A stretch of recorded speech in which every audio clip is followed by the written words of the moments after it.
네, 그럼 지금부터 2021 DMZ 평화협력 국제포럼의 협력 세션의 첫 번째 시간을 갖도록 하겠습니다.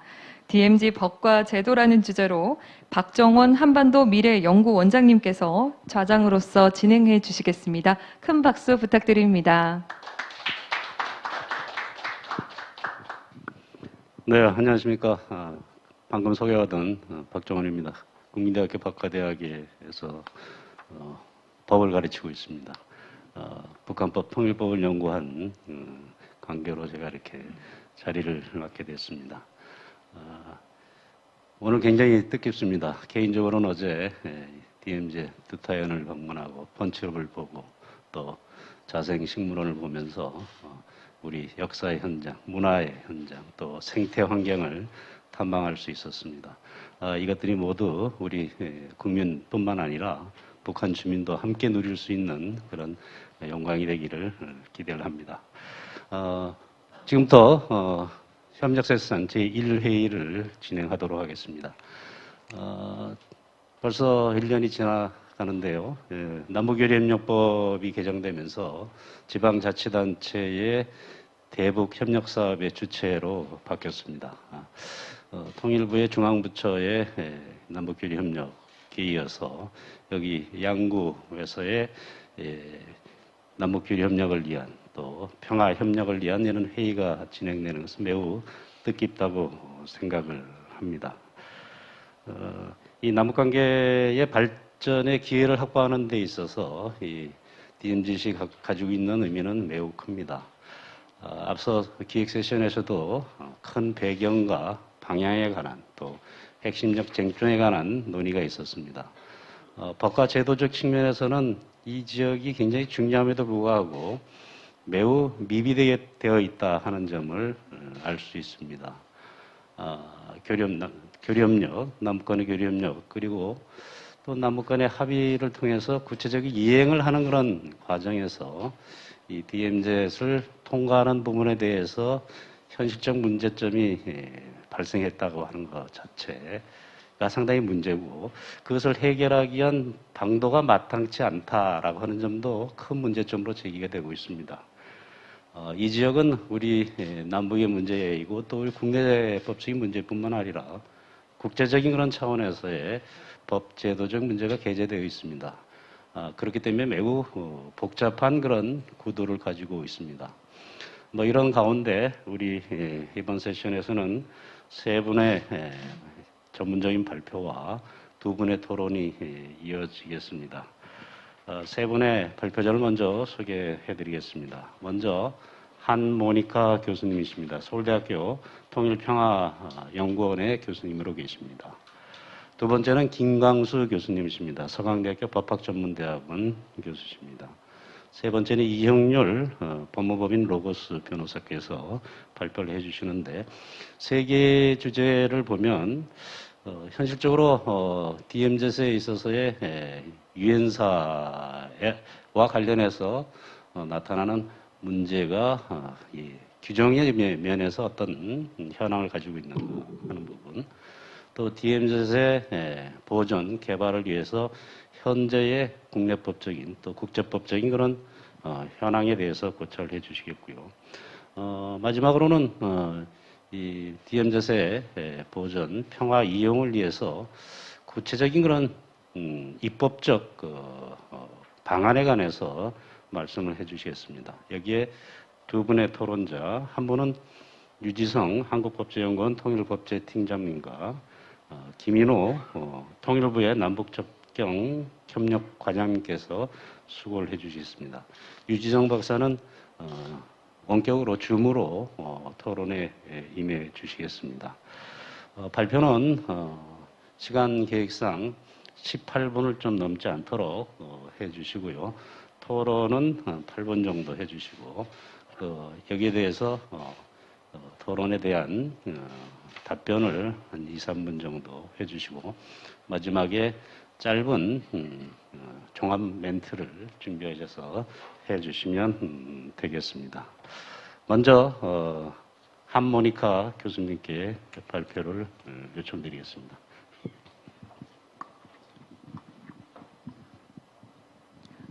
예, 안녕하세요. 방금 소개받은 서울대 한모니카입니다. 그 DMZ 평화협력 국제포럼 뜻깊은 자리에 발표자로 초대해 주셔서 감사합니다.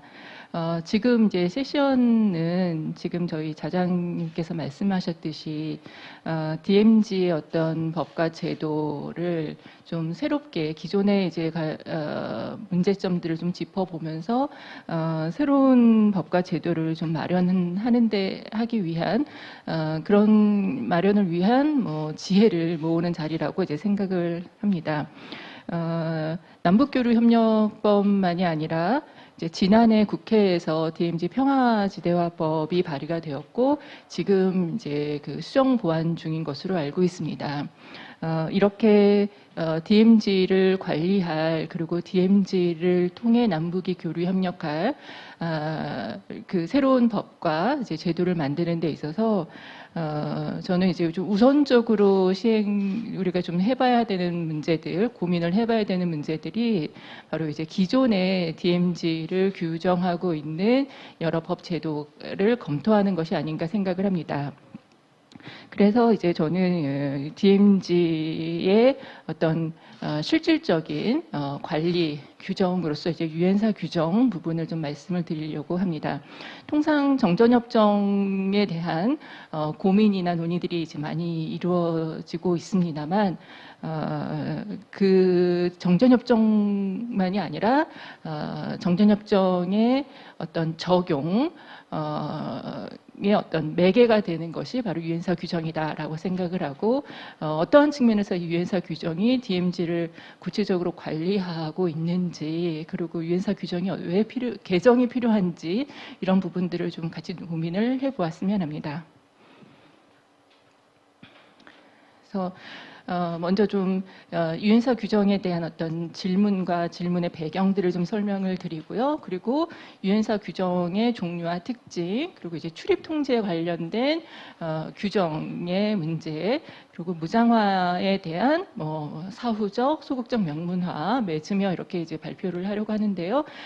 시간에 따라서는 DMZ 무장화와 관련돼서는 아주 간략하게만 말씀을 드릴 수 있을 것 같습니다.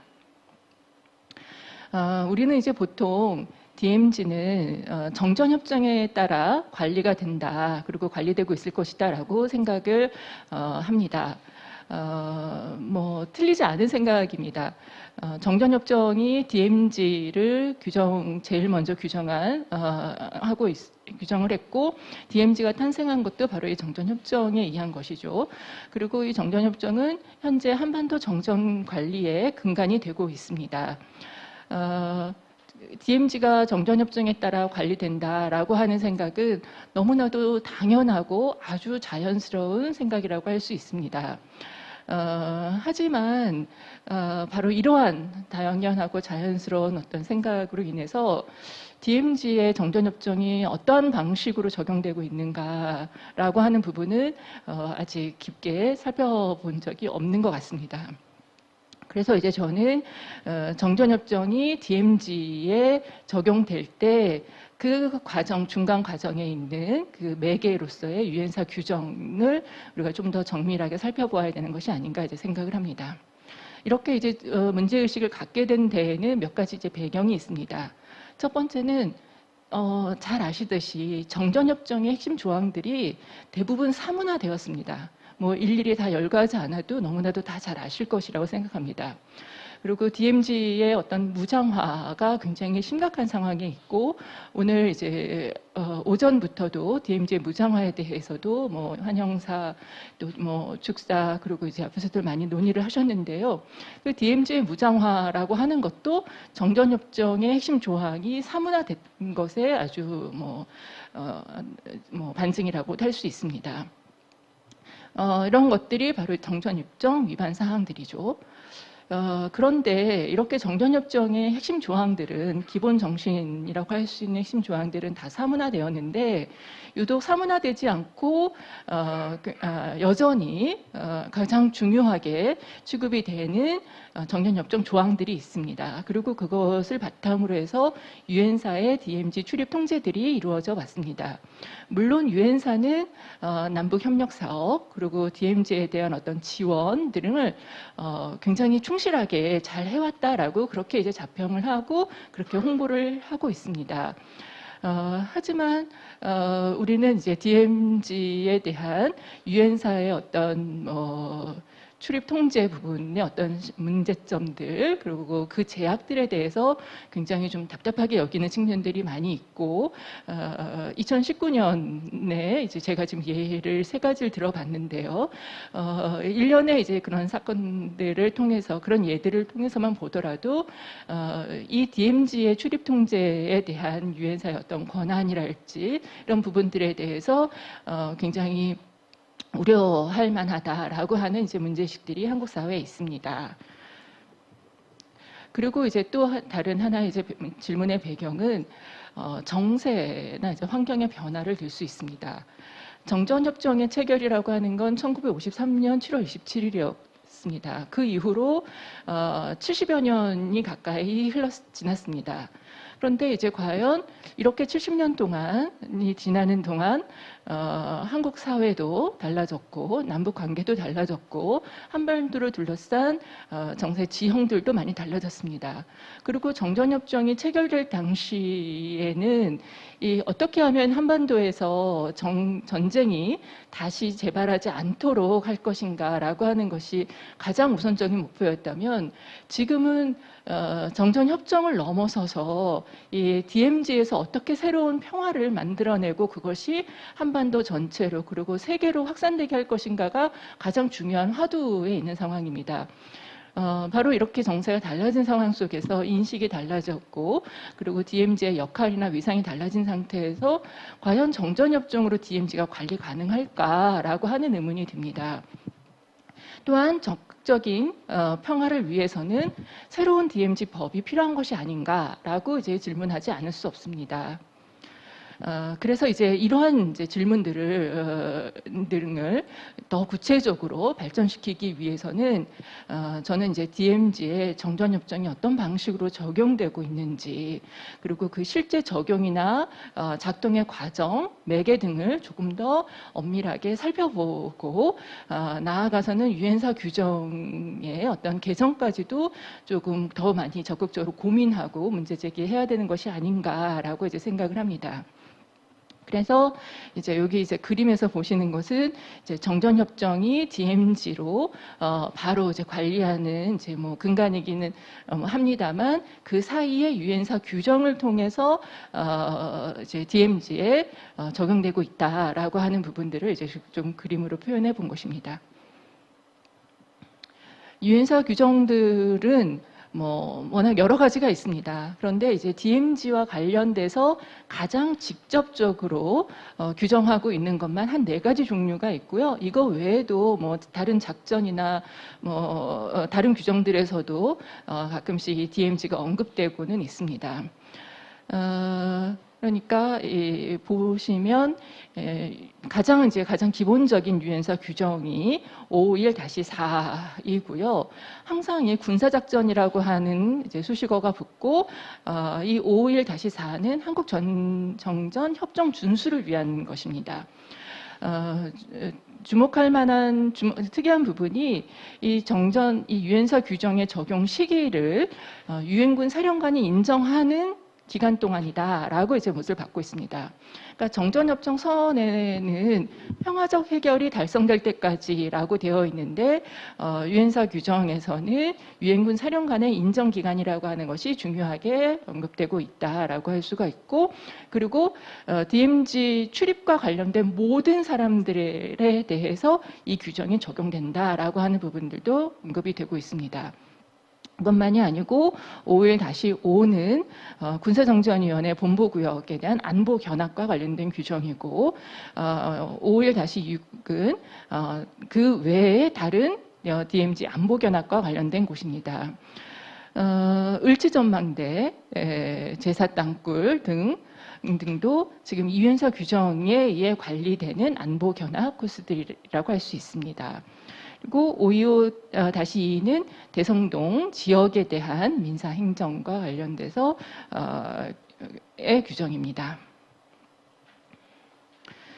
유엔사 규정은 지금 제가 한 4가지 종류를 대략 말씀을 드렸는데요. 고정 불변, 그러니까 한 번 정해주고, 그러니까 정전협정처럼 한 번 정해주고 그것이 쭉 이어지는 것이 아니라, 뭐 규정이니까 당연히 그렇겠습니다만 몇 차례 이제 계속 개정을 해왔습니다. 그러니까 상황과 필요에 따라서 계속 개정이 되어 왔는데, 최소한 제가 이제 확인한 것으로만 보면 551-4 같은 경우에는 최소 6번 정도 개정이 되었고, 특이할 만한 부분은 2000년대에 들어서 개정이 굉장히 빈번했다라고 이제 볼 수 있습니다. 그런데 이제 2000년대는 특히 DMZ의 어떤 성격 변화 관련돼서 한국 사회에서 그런 이제 요구, 그 구상들 이런 것들이 굉장히 많이 제기되고 활발히 논의되었던 때라고 할 수가 있고요. 그리고 한국 정부가 DMZ와 이제 대북 정책에서의 변화가 굉장히 이제 많이 극심하게 변화가 있었던 시기라고도 할 수가 있고, 또 이제 미국과 유엔사 내에서는 유엔사의 재활성화라고 하는 것이 이제 심각하게 논의가 됐던 시기라고도 할 수 있습니다. 그래서 이 부분과 관련돼서 조금 더 설명을 드리면, 그러니까 이 전자권 전환 부분의 문제들 이런 것이 이제 같이 논의가 되던 때였고, 그런데 우리가 이제 전자권이 이양이 되면 유엔군 사령군과 국군의 지휘 관계가 이제 단절이 된다라고 이제 우리가 이렇게 보통 알고 있고, 실제로 그렇게 되는 또 이제 계획이 구상이 되어 있습니다만, 사실 이 유엔사 규정을 통해서 보면 유엔군 사령관이 이 한반도 인근에서 작전 활동을 하는 모든 미국과 한국 그리고 유엔사 군 병력이 유엔사 군 병력에게 그 지시를 하다라고 절차를 수립할 권한을 갖는다라고 유엔사 규정에도 명시를 하고 있기 때문에 유엔군 사령관과 국군의 관계가 완전히 단절되기보다는 오히려 또다시 다른 한편으로 재정립되고 있는 것이다라고 이제 볼 수 있고, 그런 부분들까지도 유엔사 규정에 지금 다 반영이 되어 있다라고 이제 말씀드릴 수 있습니다. 유엔사 규정의 이제 특징으로서 또 하나를 보시면, 이 유엔사 규정은 스스로 자신의 목적이 이 2가지다라고 얘기를 하는데요. 특히 이제 중요한 것이 정전협정 준수라고 하는 것이고, 유엔군 사령관의 책임을 기술하고 실행하는 것이다라고 이렇게 되어 있습니다. 그리고 이 규정 자체가 군사 작전을 위한 것으로서 이제 명시를 하고 있습니다. 그리고 DMZ에 대해서는 작전 지역 그리고 지뢰지대라고 해서 그렇게 이제 규정을 하고 있어서, 사실상 이 유엔군 사령관이 DMZ에 대한 출입 통제를 하는 것이 작전 지역에 대한 군사작전의 일환으로서 이루어지는 것이기 때문에 거의 뭐 아무런 어떤 절차상의 그리고 문제가 아무것도 규정상의 문제가 없는 것으로서 그렇게 정당화하고 있다라고 말씀드릴 수가 있고요. 그리고 이 규정 스스로 굉장히 스스로 절대적인 위상을 부여하고 있다라고도 할 수 있습니다. 지금 이 한 예를 들어보면, 정전협정 의무사항으로 제7항과 이제 9항이 이렇게 출입 통과 금지와 관련된 규정이 있는데, 이것을 유엔사 규정에서는 한 5가지, 간략하게 봤을 때 5가지로 구체화해서 어떻게 이 정전협정이 DMZ를 관리하는 데 있어서 유엔사 규정이 매개가 되어 이렇게 구체적으로 통제하고 있는지 제약하고 있는지 부분들을 아주 좀 잘 보여주고 있다고 말씀드릴 수 있겠습니다. 출입 통제 관련된 규정들을 조금 먼저 설명을 드리면요. 정전협정의 DMZ 출입 조항은 통제 조항은 뭐 제7항에서 뭐 10항 정도입니다. 그런데 이 출입 통제 조항에 대해서도 약 2가지 정도의 해석으로 나뉩니다. 하나는 유엔군 사령관의 권한을 절대적인 것으로 해석하는 견해가 있고요. 그리고 또 하나는 정전협정 서원이 밝힌 정전협정의 어떤 포괄적인 목적과 제한에 부속된다라고 하는 것을 강조하는 해석이 있습니다. 그런데 이 유엔사 규정 같은 경우에는 2번째 견해보다는 첫 번째 유엔군 사령관의 권한을 절대적인 것으로 해석하는 그 견해를 뒷받침하고 있다라고 볼 수 있습니다. 이 유엔사 규정에서도 이 출입 통제와 관련돼서 규정이 변화해 왔습니다. 86년도 규정 551-4를 보면 공동경비구역을 포함한 비무장지대의 방문객은 24시간 전에 방문 허가를 신청하면 되게 돼 있었어요. 그리고 다만 이때의 이제 제약 조건, 당시 이제 국민들에게 불편하게 여겼던 하나의 규정이 바로 뭐였냐면 경찰서의 신원조회를 거쳤어야 됐거든요. 그런데 이제 지금은 경찰서의 신원조회를 우리가 거치지는 않죠.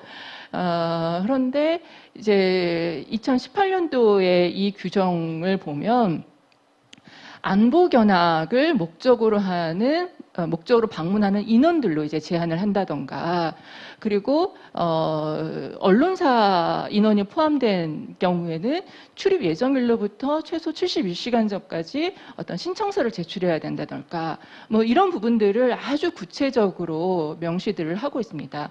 그래서 규정이 구체화된다는 것은 지킬 것이 분명해진다는 어떤 편리함 같은 것들도 있지만, 사실상 굉장히 제한적인 요소로 작동할 근거가 된다는 점에서도 조금 생각을 해볼 여지가 있다라고 생각이 듭니다. 그리고 출입 통제 승인 권한은 유엔사 군정이 비서장에게 있는데, 그 비서장은 뭐 잘 아시듯이 유엔사 군정의 수석 대표인 한국군이 아니라 미 육군 대령이다라고 이제 할 수 있고요. 그렇다면 우리가 이제 비무장지대 내에서도 어떤 뭐 관리권, 또 뭐 사실상의 관할권이 이양됐다라고 그렇게 알려진 남북관리구역에 대해서는 유엔사 규정에서는 어떻게 규정을 하고 있을까라고 하는 부분을 또 좀 보면, 이 남북관리구역은 이제 영문 표기로는 이 TC라고 이제 규정을 합니다. 그러니까 남북관리구역이라고 명시를 하고 있지 않는 것이죠. 남북이 도로나 철도를 연결하기 위해 만들어진 특수구역이다라고 이제 부여를 하고 있지, 여기에 남북이 공동으로 관리하는 특수구역이다라고 표시를 하지 않고 있다는 것입니다. 그래서 보면 특히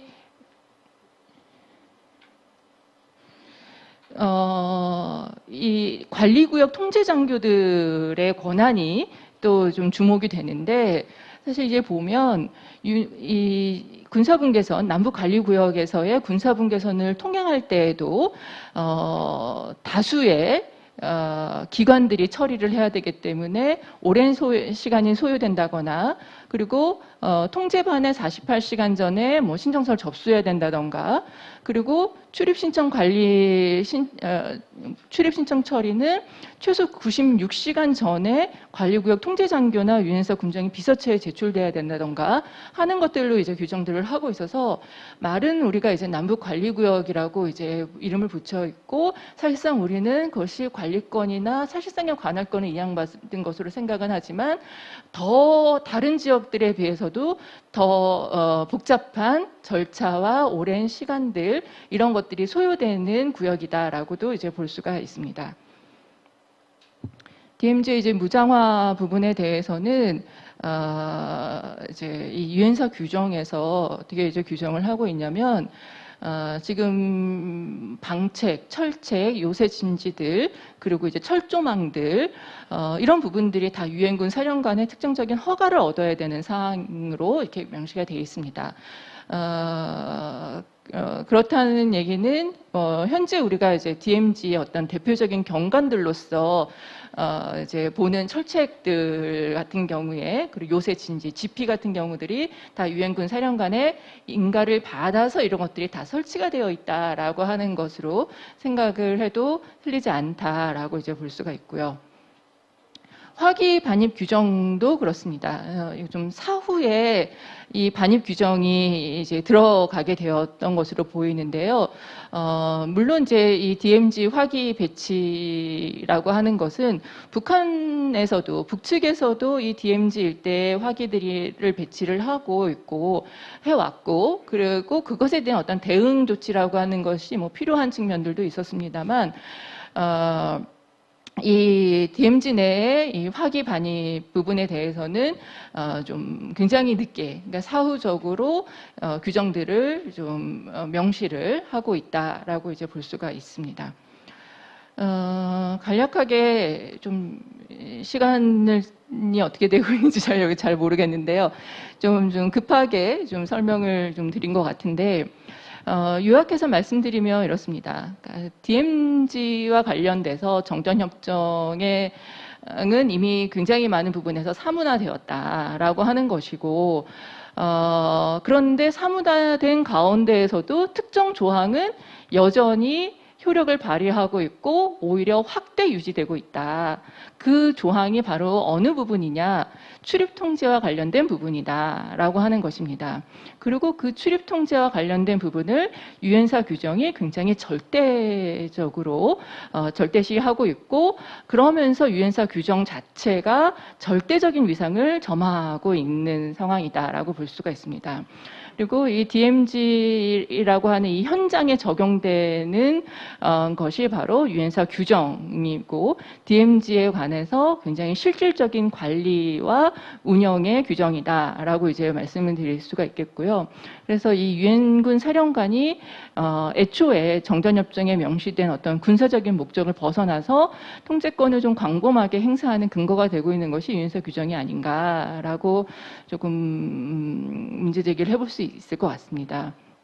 그런데 오늘 이제 우리가 이 세션의 기획의 취지라고 하는 측면에서 생각을 해본다면, DMZ를 규정했던 정전협정은 앞서서도 말씀드렸듯이 1953년도에 만들어졌던 규정입니다. 그리고 그때 정전협정이 구상됐을 때의 가장 중요한 문제의식은 전쟁의 재발, 방지였습니다. 그것은 우리가 소극적 평화와 적극적 평화라고 하는 이제 기존의 이제 학문적 논의 속에서 본다면, 소극적 평화를 위한 공간으로서 규정이 됐던 것이고, 정전협정도 소극적 평화를 위한 정전협정 법이었던 것이죠. 그리고 그 소극적 평화를 실행하기 위한 정전협정을 보완하는 것이 유엔사 규정이었다면, 이제는 2020년대에는 DMZ도 달라지고 있고, DMZ의 위상도 달라지고 있고, 한국 사회의 위상도 굉장히 많이 달라지고 있다라고 하는 측면에서 보면, DMZ를 관리할 새로운 법, 체계 같은 것들이 필요한 것이 아닌가. 그것은 이제는 이제 비로소 DMZ가 DMZ 내에서 DMZ 밖으로, DMZ 안팎으로 어떤 적대행위가 금지되는 공간을 넘어서서 DMZ 내에서 평화가 만들어지고, DMZ 안팎으로 평화가 확산되는 그런 적극적인 평화를 위한 공간으로서 역할을 하기 위해서는 그에 맞는 법체계, 정전협정과 유엔사 규정을 뛰어넘는 새로운 법체계가 필요하고, 그것을 위한 법 제도를 만드는 것만이 아니라 유엔사 규정들까지도 개정이 되어야 되는 그런 상황이 아닌가라고 말씀드릴 수 있겠습니다. 예, 이상입니다. 네, 한모니카 교수님 발표 감사합니다. 유엔사의 규정이 현실적으로 어떤 문제점이 있는가를 잘 설명해 주셨고, 이것을 위해서는 새로운 입법적 대안이 필요하다라고 하는 제언을 해 주셨습니다. 시간상 바로 두 번째 발표를 이어서 하겠습니다. 임광석 교수님께 부탁드리겠습니다.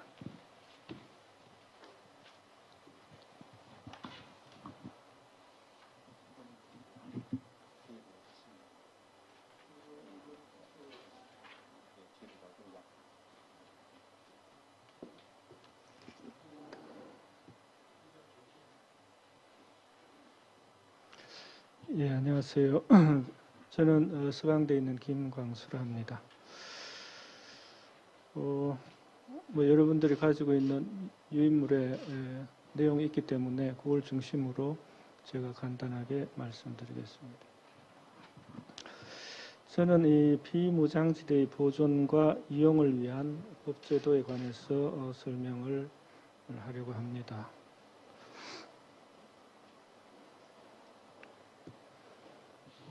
오늘 논의 주제에서 보듯이 이 비무장지대와 관련해서 그간 기후변화, 주민들의 삶, 남북협력 및 국제적 협력 등 다양한 논의가 이루어질 수 있습니다. 그 가운데서 법적 논의는 특히 다음과 같은 의미를 지닌다고 보겠습니다. 첫째로 법은 토론과 합의에 의해 도출되는 문서이기 때문에 고정적이고 확고한 의미를 가진다고 보겠습니다. 이 법은 강제력이 있기 때문에 규범 중에서도 가장 확실하다고 봅니다. 둘째로 국내에서의 법적 논의는 민주적 절차에 의해서 입법되고 또 행정부에 의해서 집행되며 사법부에 의해서 해석되기 때문에 민주주의와 법치주의라고 하는 헌법적 요청에 적합하다 이렇게 보겠습니다. 셋째로 법률은 공포되기 때문에 누구나 그 내용을 알 수 있고 또 보존 및 개발과 이용은 법률에 의해서 이루어지므로 이 사회 내 질서를 형성하는 기준이라고 봅니다.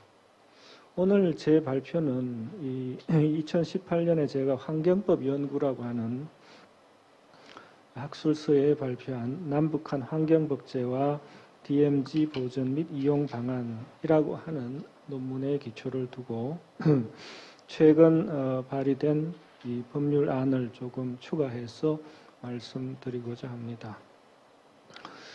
이제 저희들은 주로 이제 이 환경법학회나 공법학회 같은 학회에서 발표를 하는데 그런 자리는 전문가들이 있기 때문에 이제 주로 법적인 상세한 논의를 하는데 이 자리는 그렇지는 않은 것 같습니다. 그래서 일반인들이 알기 쉽게 간략하게 말씀드리고자 합니다. 이 DMZ라고 하는 영역, 군사분계선으로부터 약 남북으로 각각 10km 내 지역인가요? 예. 그 DMZ 1원을 포함해서 그런 것 같습니다.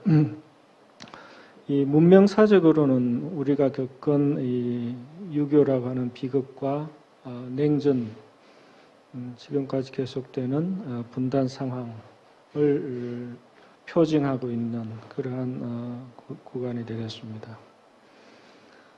그리고 또한 비무장지대는 이 선사시대 유적과 신라시대의 문화유적 등 많은 문화유산이 산재되어 있는 지역이고 또 사람들의 접근이 제한됨으로 인해서 자연 생태의 보호로서의 가치를 가진다고 보겠습니다. 다음 세션에 발표에 나올지 모르겠는데 다양한 천년기념물 그리고 멸종위기종들이 우리 한반도 내에 서식하고 있는 곳이 바로 이 DMZ 구역입니다. 그리고 사회적으로는 민간인의 접근이 제한되기 때문에 경작이나 기타 경제활동이 여의치 않아서 주민들은 상당히 불편을 겪고 있는 그런 지역입니다.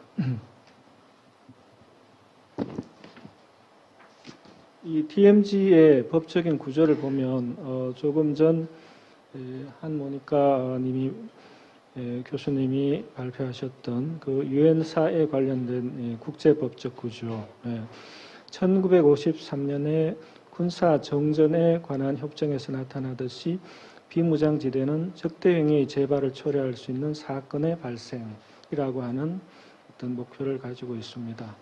그래서 이 비무장지대 내에서의 활동에 대해서는 군사정전위원회에 관할권이 미치고 있습니다. 그 다음 남북 대화 노력이 중요한데 1972년 남북 공동성명에서는 자주 평화 통일의 원칙과 민족 대단결을 선언한 바 있습니다. 그리고 1991년에 남북 기본 합의서에서는 남북 군사 공동위원회를 설치하고 비무장지대의 평화 이용 문제를 협의 추진하기로 하였습니다. 2018년 한반도의 평화와 번영, 통일을 위한 판문점 선언에서 군사 분계선 일대의 모든 적대 행위를 중지하고 비무장지대를 실질적인 평화지대로 만들어 나갈 것을 선언한 바 있습니다. 다음 국내법적 논의에 대해서 말씀드리면 우선 남북 교류 협력에 관한 법률은 남한과 북한 지역 간의 교류와 협력에 필요한 사항과 절차 등을 규정하고 있습니다. 그리고 남북 관계 발전에 관한 법률에서는 남북 관계의 발전은 자주, 평화, 민주의 원칙에 입각하여 남북 공동 번영과 한반도의 평화 통일을 추구하는 방향으로 추진되어야 한다고 규정하고 있습니다.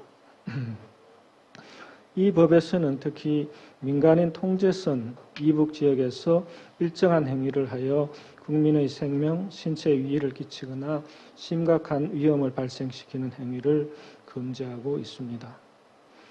접경지역 지원특별법은 비무장지대 또는 해상의 북방 한계선과 잇닿아 있는 시군과 군사기지 및 군사시설 보호법에 따른 민간인 통제선 이남의 지역 중 민간인 통제선과의 거리 및 지역적 여건을 고려하여 지정한 지역에 대한 발전과 주민 지원의 목표로 제정되어 운영되고 있습니다. 그리고 일반적인 환경법 논의는 이 자연환경보전법과 같은 법을 통해서 이 비무장 지대를 포함한 생태계에 관해서 규정하고 있습니다.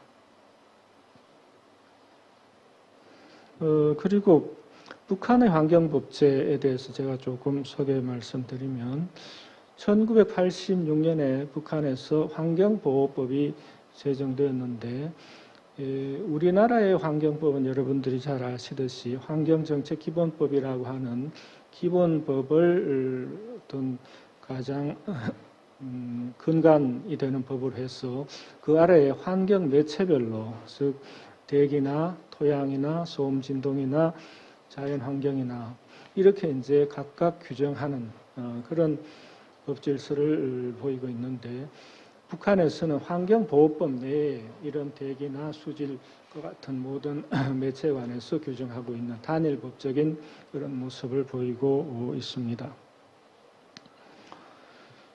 그리고 92년에 헌법을 개정하면서 헌법에 환경보호 정책을 명시하였는데 이것을 통해서 북한의 어떤 환경에 대한 중시라고 하는 변화를 엿볼 수 있습니다. 그리고 국제환경조약에 북한이 가입하고 있는데 오늘 주제와 관련되는 몇 가지를 좀 들어보면 유엔 생물다양성 협약, 유엔 기후변화협약, 유엔 기후변화협약하에 교토의정서 이런 국제환경조약에 북한이 가입하고 있습니다. 그래서 저는 이것을 굉장히 중요한 이슈라고 생각하는데 이런 어떤 국제적인 어떤 공통의 이념, 합의를 논의하는 그런 장을 통해서 그 DMZ에서도 남북 간의 어떤 협력과 대화를 할 수 있는 계기가 마련되지 않을까 하는 점에서 굉장히 중요한 그런 요소라고 생각합니다.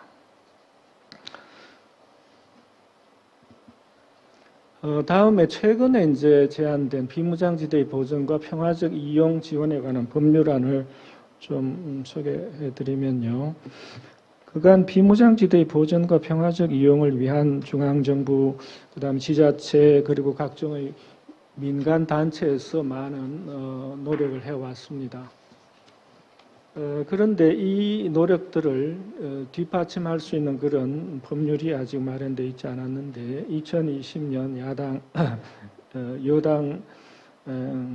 여당에서 비무장지대의 보전과 평화적 이용 지원에 관한 법률안을 제안한 바 있습니다. 그 주요 내용을 보면 기본 원칙으로 남북 공동 번영을 추구하고 그다음 접경 지역의 발전과 협력을 이루고 그다음 국민의 안전 보장과 편의를 제공할 수 있는 그런 수단을 마련하고 자연환경 보전 및 문화재 보존 그리고 국민의 인식 제고와 참여 증진 이런 이제 원칙을 제시하였습니다. 그리고 이러한 원칙을 실현할 수 있는 법적 수단으로 이 법안에서는 계획적 요소 그리고 비무장지대 평화이용위원회라고 하는 조직법적인 수단 그리고 평화이용지구의 지정 및 조성 그리고 안전 및 출입을 위한 지원 전문 인력 양성이라고 하는 그런 방안을 제시하였습니다. 그런데 이제 뭐 여러분들이 좀 의아하게 생각하실 텐데 지금은 여당이 이제 다수고 뭐 과반이 넘기 때문에 이런 법을 통과시킬 수 있지 않을까 이런 생각을 하실 수 있겠지만 법이라고 하는 것은 그 국회라고 하는 그 민주적이고 또 헌법적인 절차에 따라서 입법되는 그런 복잡한 과정이 있기 때문에 단순한 어떤 의원 수만 가지고 결정되는 것은 아닌 것 같습니다. 그래서 이러한 법의 내용이 제대로 이루어지고 또 정착되기 위해서는 많은 국민의 공감과 또 이해 그리고 지원이 뒷받침되어야 한다 이렇게 보겠습니다. 결론적으로 말씀드리면 이 비무장지대라고 하는 것은 우리 역사의 고통스러운 순간을 상징하고 있고 아직 미완의 과제로 남아 있습니다.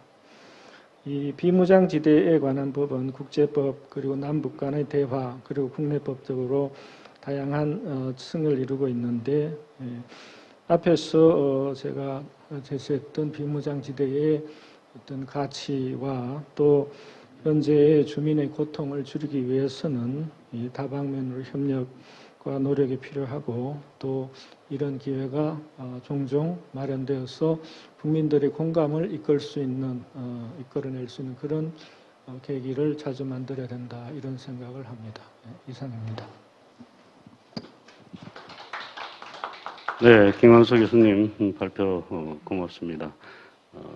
비무장지대 현실적인 법적 구조에 대해서 간략하게 정리를 해주셨고 남북 간의 환경 협력을 통해서 DMZ에 대한 발전적 토대를 만들어 나가야 된다고 말씀 주셨습니다. 특히 환경 분야에 대해서 북한이 법 제도를 통해서 이 분야에 대한 관심도를 높이고 있고 이것을 통해 또한 국제적 협력 체제에 대한 적극적 자세를 보이고 있다는 점에서 이 분야를 통해서 남북 간의 협력, 특히 DMZ에서의 협력 기반을 확충해야 된다라고 이렇게 말씀을 주셨습니다.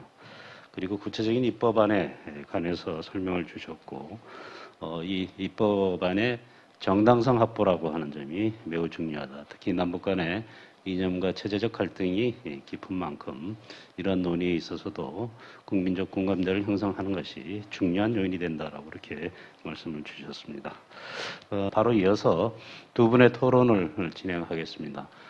먼저 한국법제연구원의 통일법제팀장이신 유지성 박사께서 토론을 해주시기 바랍니다. 연결이 바로 됩니까?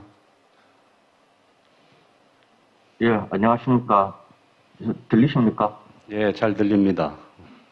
현재 우리 정부가 추진하고자 하는 국제평화지대화의 내용은 크게 DMZ 유네스코 문화유산 등재, 개성 판문점 평화협력지구 신설, 국제기구 유치, DMZ 내 지뢰제거 정도로 파악할 수 있는데요. 이런 네 가지 주된 정책은 기존의 법령에서 규율할 수 있는 정도는 아니라고 생각이 됩니다. 그리고 실천적인 측면에서 보았을 때도 DMZ 국제평화지대화 추진에 관한 법률 제정은 헌법상 국민의 평화적 생존권을 확보하는 수단이 된다는 가치를 갖는 사업이기 때문에 법제화를 거치면서 민주적 정당성을 부여하고 국민의 지지와 예산 확보를 통해서 안정적 사업 추진이 가능해진다고 생각을 합니다. 그리고 DMZ 평화지대화에 대한 입법은 우리나라와 국민의 평화에 대한 의지를 북한과 국제사회에 알리고 국제사회가 개입할 수 있는 안정적인 토양을 확보한다는 의미도 있고요. 접경 지역의 안정과 발전을 견인하고 돕는 효과가 있다고 할 수 있습니다.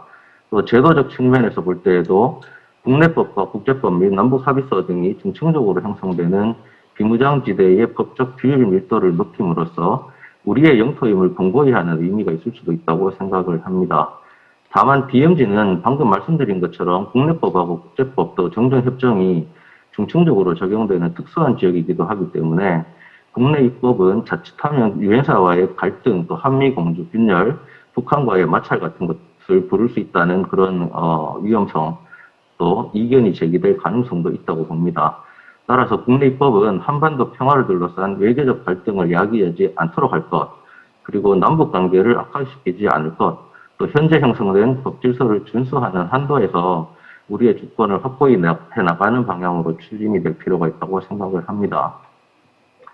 이 네 가지 사업을 원활하게 추진하기 위해서는 남북 합의에 기반해서 법적 근거를 둔 남북 공동위원회도 좀 구성돼야 되지 않을까 생각을 합니다.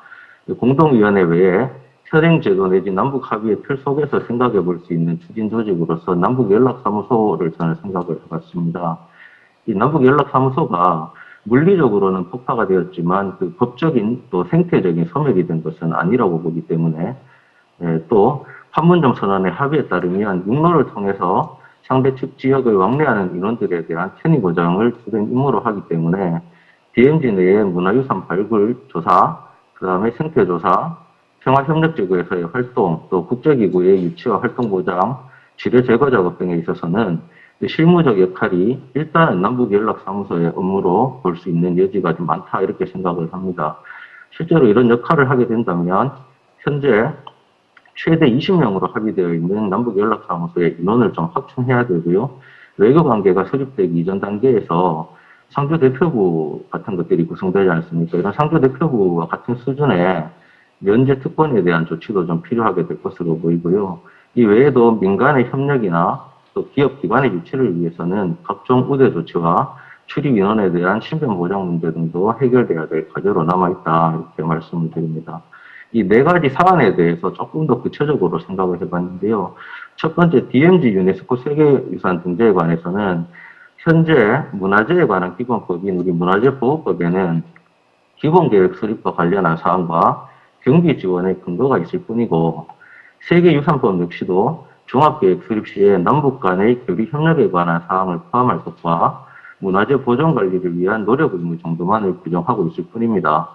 그렇기 때문에 이런 수준으로는 DMZ 내에 남북 간 문화재 발굴과 유네스코에 공동 등재할 수 있는 그런 법 제도적 지원책과 근거가 충분하다고 보기는 좀 어렵지 않겠는가라고 생각이 듭니다. 두 번째로 개성 판문점 평화협력지구 신설하고 관련해서인데요. 일단 그 협력지구가 그 지역적 범위를 남북 접경지역이라는 광범한 지역을 기반으로 일단 상정할 수밖에 없기 때문에 특별법 제정이 필요하다고 생각을 합니다. 그런데 지역적으로 볼 때 유엔사 관할 지역과 중복될 것이기 때문에 정전협정이나 유엔사 규정과의 관련성을 좀 면밀하게 검토할 필요가 있다고 생각됩니다.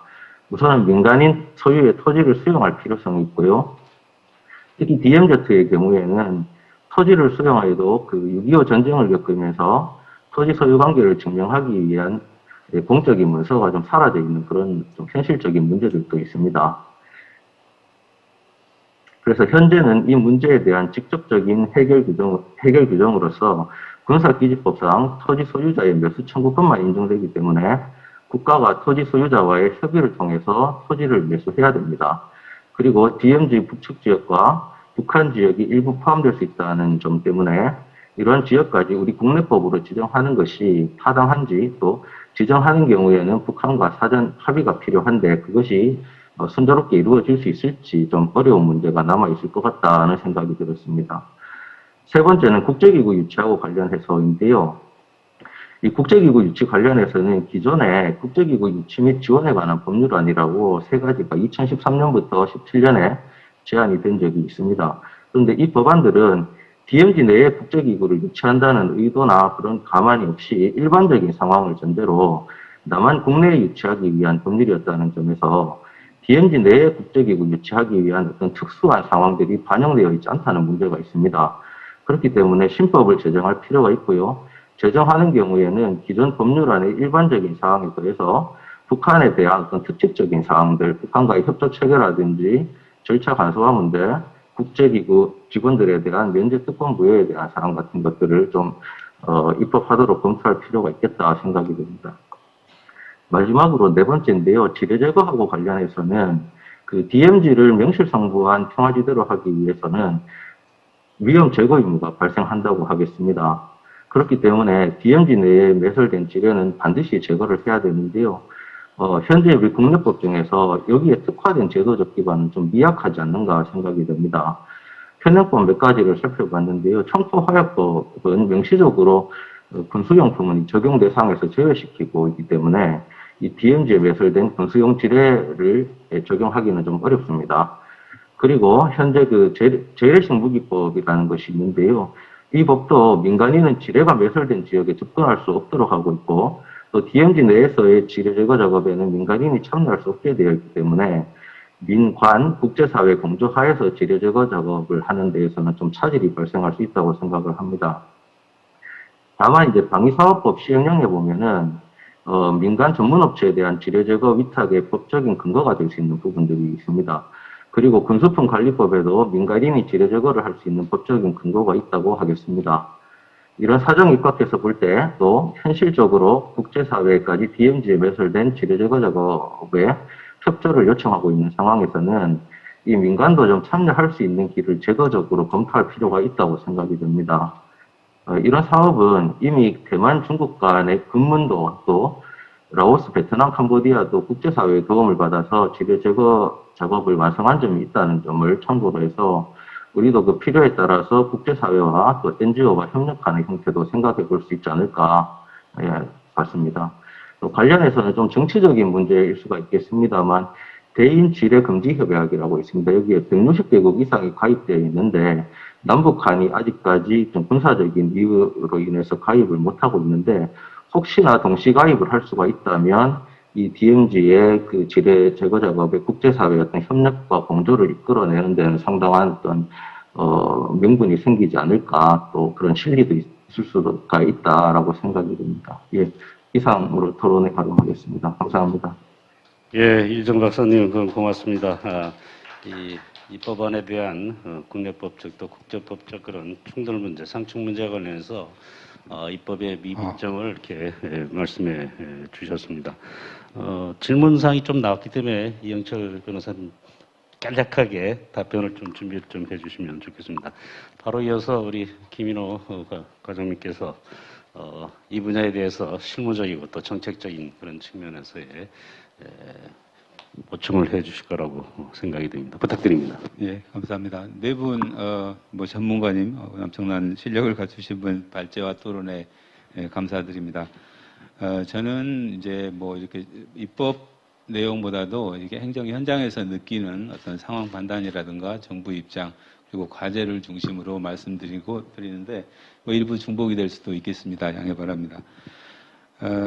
지금 전체적으로는 우리가 기후변화 이런 그 과제를 이제 다루고 있는데요. 기후변화 시대의 DMZ 평화구축 방안을 다루고 있는데 따지고 보면은 기후변화 어떤 위기 상황이 우리에게 어떤 남북 간의 평화협력 방안을 줄 수 있는가, 어떤 공존 공영의 기회를 마련할 수 있는가라는 새로운 기회를 부여하고 있지 않은가 그렇게 생각을 해봅니다. 또 한편으로는 이런 논의가 가능한 것이 그동안 어쨌든 간에 남북 간의 군사적 긴장이 많이 완화되면서 그 완화된 것을 바탕으로 우리가 DMZ도 좀 이용을 하자라는 이제 논의가 좀 구체화되고 있는 그런 상황이 있는 것 같고요. 하나 더 말씀드리면은 이런 것들이 전체적으로 어떤 우리 분단 체제라고 이러잖아요. 분단 체제가 장기적으로 평화 체제로 가는데 반드시 거쳐야 될 어떤 시점인 게 아닌가라는 어떤 상황이 아닌가라는 그런 생각이 듭니다. 우리 예전에 14선언에서도 일부 이런 내용이 들어가 있습니다만은 4.27 판문점 선언 그리고 9.19 군사 합의에는 다양한 남북 간의 이제 사업들이 논의가 되고 있습니다.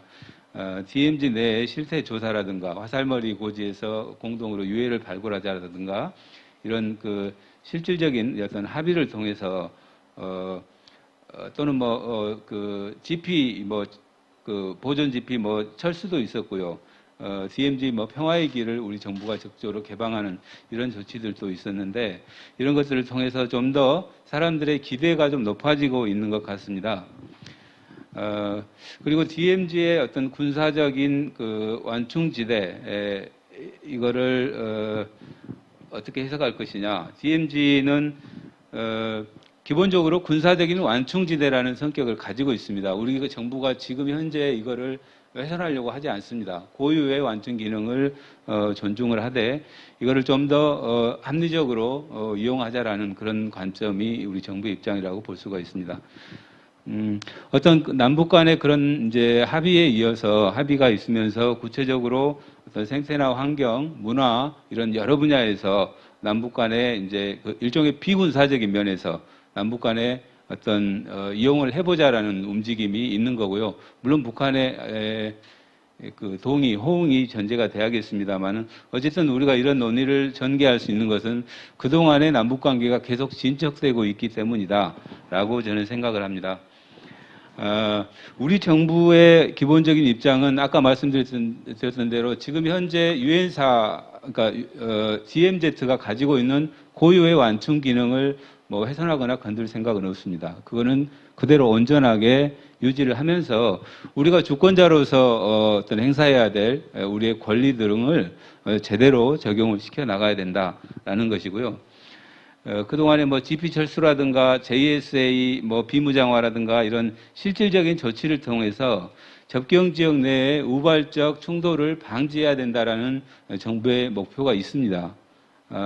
그리고 나아가서 남북 간의 공동 유해 발굴, 지뢰 제거 등 다방면의 남북 협력 이런 확대를 통해서 비가역적인 평화 지대화로 만들자라는 그런 목표가 있고요.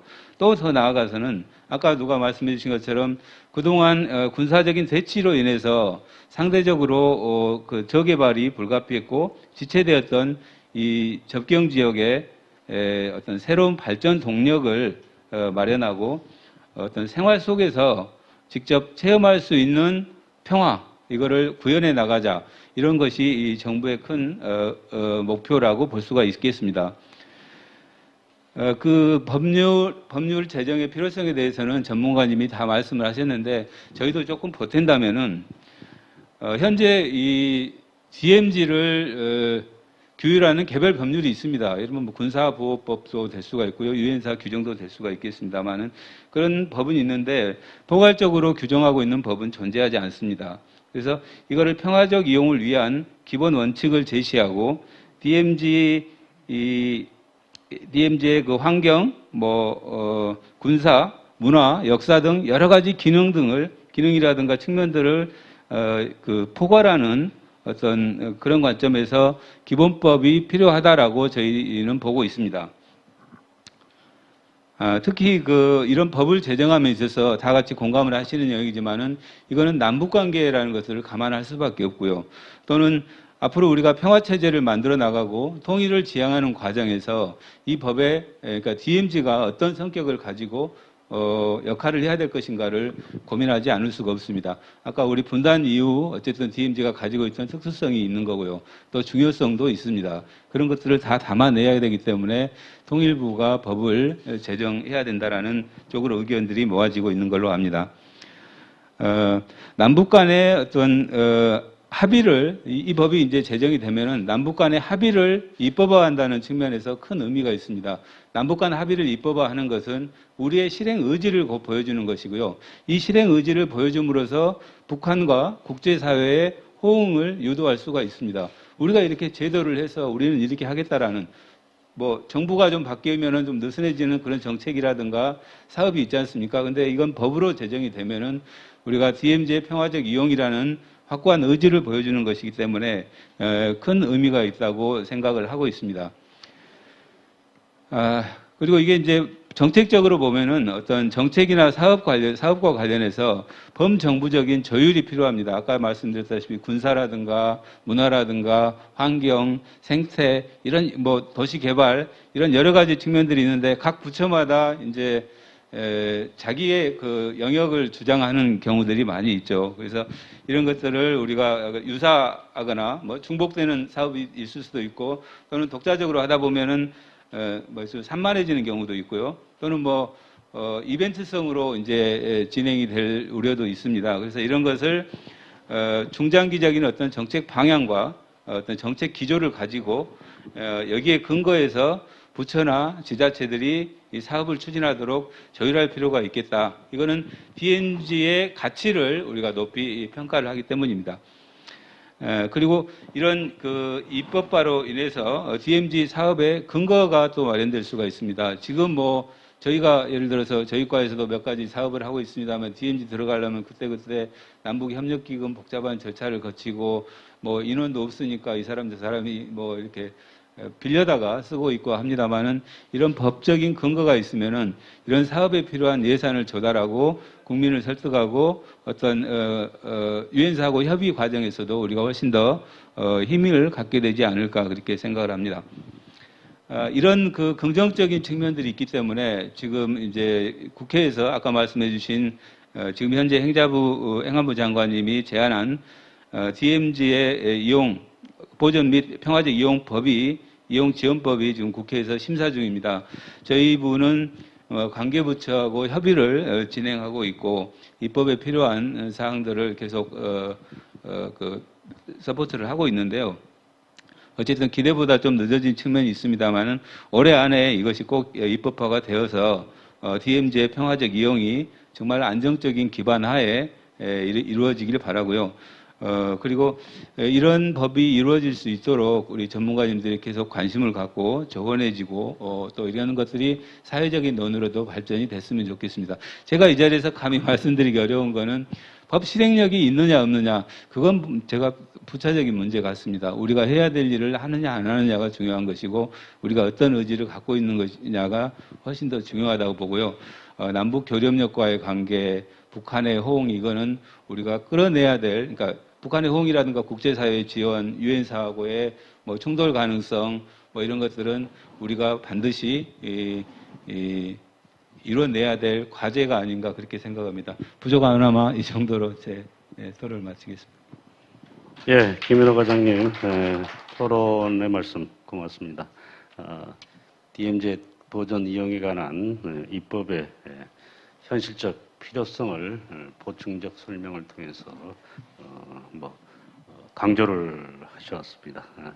입법이 매우 어려운 과제이긴 합니다만 이것이 실효성을 확보를 위해서는 더욱 필요하다라고 하는 역설적 표현을 해주셨습니다. 시간이 한 4분 정도 남았는데 원래 플로어의 질문을 받아야 되는데 이 회의에 국제적 약속이 있습니다. 이 3시까지 끝내야 된다는 약속을 이행해야 되기 때문에 세 분의 발표자께서 못다 하신 말씀 한 1분 정도로 이렇게 정리를 좀 부탁드립니다. 이번에 역순으로 하겠습니다. 이영철 변호사님께서 먼저 해주시기 바랍니다.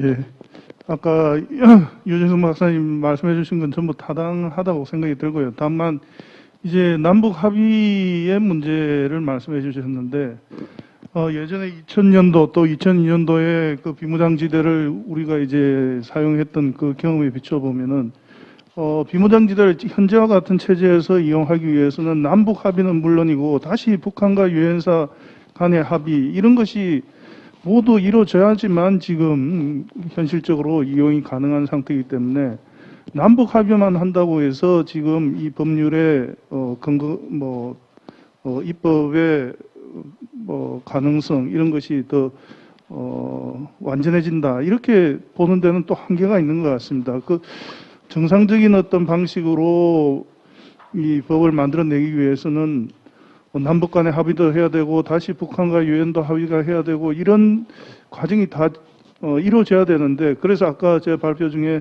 제일 첫 이견 중에 하나가 지금 시기적으로 이게 순서적으로 가능한 것이냐 하는 데에 대한 이견이 첫 출발부터 지금 제기될 수 있는 것 같습니다. 그래서 그 부분은 뭐 당연히 중요한 문제고 신중히 생각해야 되지만 어떻게 보면은 우리 영토, 우리 뭐 비무장지대를 포함해서 한강 하구유역이라든지 이렇게 해서 우리가 지금 어떻게 법률적인 관할권, 주권을 제대로 갖추지 못하고 있는 이런 부분에 대해서는 좀 더 적극적으로 좀 생각을 정리해 가야 되는 것이 아닌가 하는 그런 생각을 마지막으로 드립니다.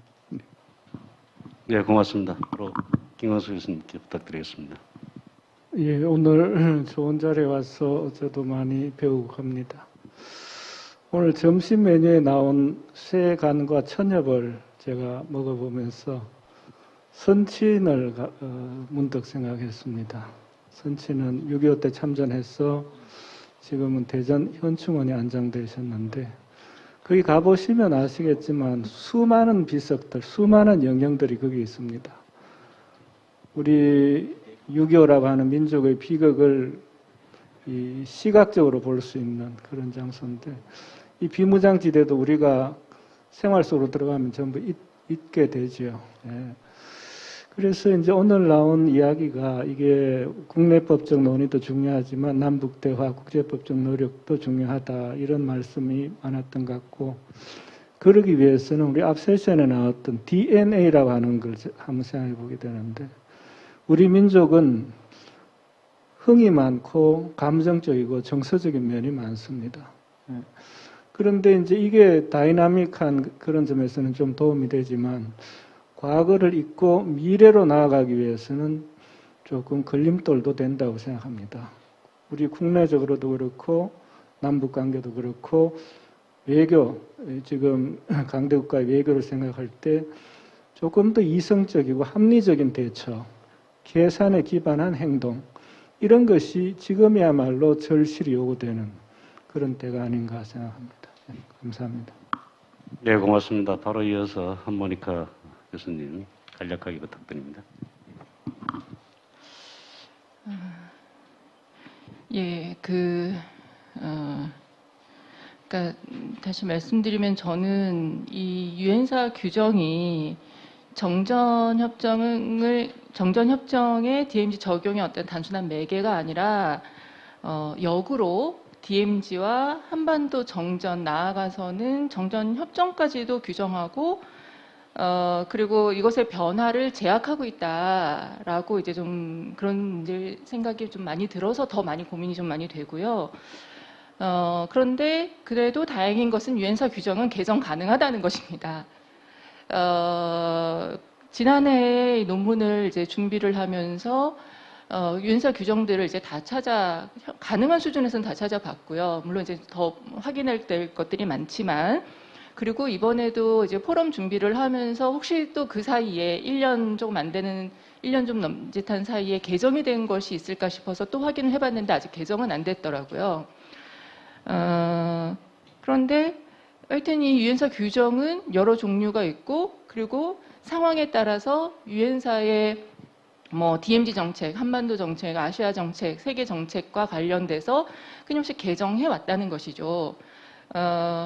앞으로 개정도 가능하다라고 이제 생각이 들고, 그래서 저는 이 DMZ의 이 평화지대화를 위해서 유엔사 규정이 폭넓게 조금은 개정될 필요가 있고, 그리고 DMZ를 남북이 유엔사보다도, 그리고 유엔사가 포함된다 하더라도 남북이 실질적으로 좀 더 많이 역할을 할 수 있게, 뭐 군사적으로든 또 뭐 생태 환경을 포함한 그런 공동 관리의 어떤 역할을 실질적으로 할 수 있도록 그렇게 유엔사 규정 자체도 좀 변화되는 것이 필요하고, 뭐 우리는 우리 나름대로 뭐 법을 마련하고 실현하고 하는 것이 필요하지 않겠나 이렇게 생각이 듭니다. 예, 이상입니다. 네, 한모니카 교수님 정리 말씀 고맙습니다. 시간이 뭐 다 됐고 한정된 시간 내에 모든 것을 얘기는 정말 한계가 있는 것 같습니다. 그러나 분명한 것은 DMZ의 보존, 개발을 위해서는 구체적인 법을 통해서 이루어야 나간다라고 하는 것만큼은 공감대를 이룬 것 같습니다. 그러기 위해서는 오늘도 나왔습니다만 여기서부터 발생하는 문제, 한계, 부작용들을 차근차근히 해결해 나가면서 입법안을 마련해야 된다. 특히 DMZC 가지고 있는 우리의 주권적 지위 확보라고 하는 차원에서도 이것은 매우 중요하다.